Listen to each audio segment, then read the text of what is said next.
ভালোবাসা হচ্ছে বনিবনার বিষয়। যার সাথে মনের বনিবনা হয় না তার সাথে জীবন কাটানো মানে তার জিন্দিগি কাটানো। তার সাথে ভাব জমে না। কাউকে ভালো না লাগলে তাকে ভালোবাসাও যায় না। ভালোবাসা ঠিক তখনই প্রকাশ পায় যখন পরস্পরের চাহিদা, পছন্দ অপছন্দের প্রতি যত্নবান হয়, যখন পরস্পরের কাছে সর্বাধিক গুরুত্ব পায় এবং কেউ কাউকে ছেড়ে যায় না, তখনই সংসার জীবনও খুবই সুখের হয়।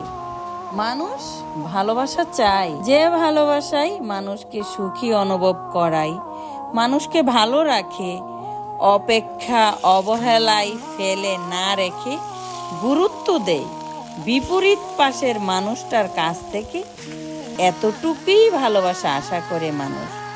যতটুকু পেলে নিজেকে কখনোই নিঃস্ব মনে হবে না, নিজেকে অনেক সুখী মনে হবে।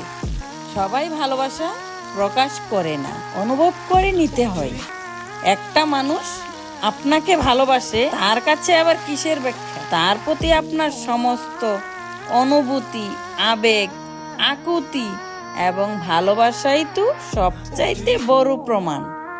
এসব দেখেও যে আপনাকে এড়িয়ে চলে, দিনের পর দিন কথা না বলে থাকে, সময় না দিয়ে থাকতে পারে, আপনাকে বিন্দু মাত্র বোঝার চেষ্টা করে না সে আপনাকে ভালোবাসে, সে আপনাকে কখনই ভালোবাসে না, সেটা এড়িয়ে যাওয়া থেকেই বুঝে নিতে হয়।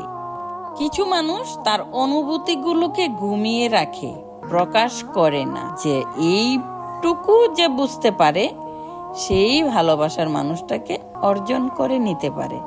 ভালোবাসা ভিক্ষুকের মতো প্রকাশ করে আদায় করতে হয় না। ভালোবাসা মনের মিল থেকে আসে।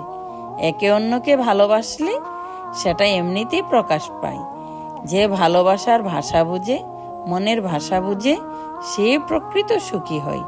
একে অন্যের সাথে একে অন্যকে নিয়ে সুখী হতে হলে এরকম কিছু খুঁটিনাটি থেকেই ভালোবাসাকে ফুটিয়ে তুলতে হয়।